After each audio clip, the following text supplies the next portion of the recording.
Hello friends, welcome to my kitchen. তো আজকের এই ছবি দেখে নিশ্চয়ই বুঝতে পারছেন আজ আমি কি বানাতে চলেছি।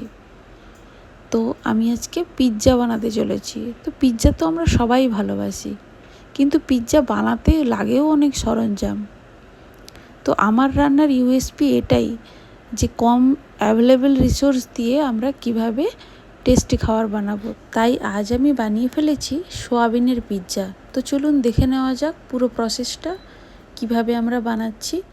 তো প্রথমে আমি হালকা গরম জল করে নিয়েছি এবং তাতে একটা সোয়াবিনের প্যাকেট আমি ওতে গরম জলের মধ্যে দিয়ে দিয়েছি সেদ্ধ হতে। তো গরম জলটা বন্ধ করে দিয়ে জাস্ট ঢাকা দিয়ে রাখবো, বেশি সেদ্ধ করব না। তারপর 5 মিনিট পর জল নিংড়ে ওই সোয়াবিনগুলোকে একটা প্লেটের উপর রেখে তারপর হালকা লবণ ছড়িয়ে দেব এবং একটু টমেটো কেচাপ ওগুলোকে মাখিয়ে নেব। তাতে যখন রোস্ট হবে ওগুলো চিকেন টিক্কার মতো লাগবে। তো আমি দেখুন লবণ মাখিয়ে তার উপরে টমেটো কেচাপ ভালো করে একটু মাখিয়ে নিচ্ছি, সবগুলো সোয়াবিনের গায়ে যাতে এই টমেটো কেচাপটা ভালো করে মেখে যায়। তো দেখুন আমার টমেটো কেচাপ লাগানো কমপ্লিট। এরপর আমরা দুটো শুকনো লঙ্কা নিয়েছি এবং সেই লঙ্কাগুলোকে আমি কাঁচির মাধ্যমে কেটে নেব চিলি ফ্লেক্সের জন্য। তো দেখুন কেটে নিয়েছি।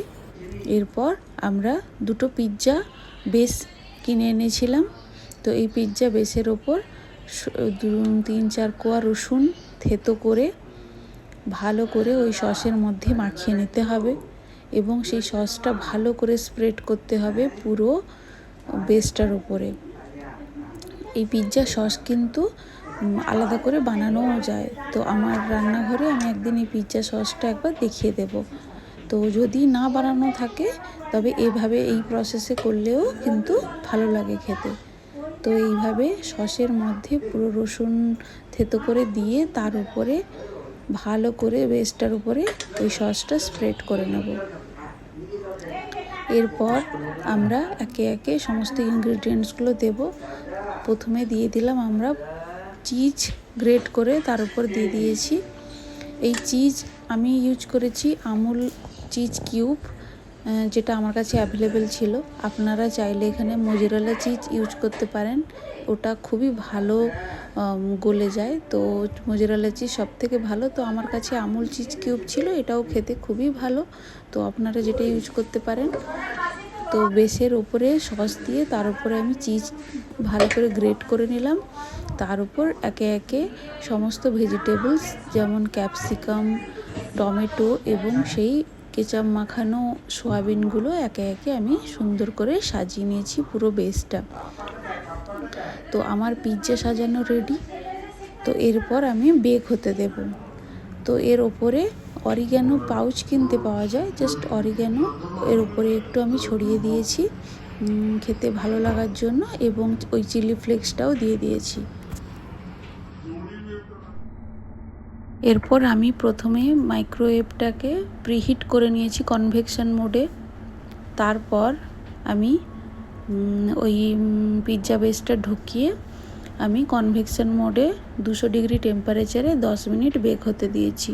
আপনারা চাইলে গ্যাস ওভেনেও করতে পারেন। তো সেক্ষেত্রে একটা কড়াইয়ের ভেতরে একটা স্ট্যান্ড দিয়ে একটা ঢাকা দিয়ে রেখে দিতে হবে প্রিহিট করার জন্য 5 মিনিটের মতো। 5 মিনিট পর ঢাকাটা খুলে ওই স্ট্যান্ডের ওপরে একটা ফ্ল্যাট থালায় ওই পিৎজা বেসটাকে রেখে আবার ঢাকা দিয়ে রেখে দেবেন 10 মিনিটের মতো। তো 10 মিনিটের পর দেখবেন আপনার পিৎজা রেডি। তো দেখুন আমার পিৎজা কিভাবে রেডি হয়ে এসেছে, সমস্ত চিজগুলো গলে গেছে। তো কত সুন্দর লাগছে খেতে এবং সোয়াবিনগুলোর স্বাদ পুরো চিকেন টিক্কার মতো। তো আপনারাও ট্রাই করে দেখবেন এবং কমেন্ট করে জানাবেন কেমন লাগলো। এবং এইভাবে চটজলদি কিভাবে বিভিন্ন রেসিপি বানানো যায় তা পেতে হলে আমার চ্যানেলে ফলো করে রাখুন। Thank you.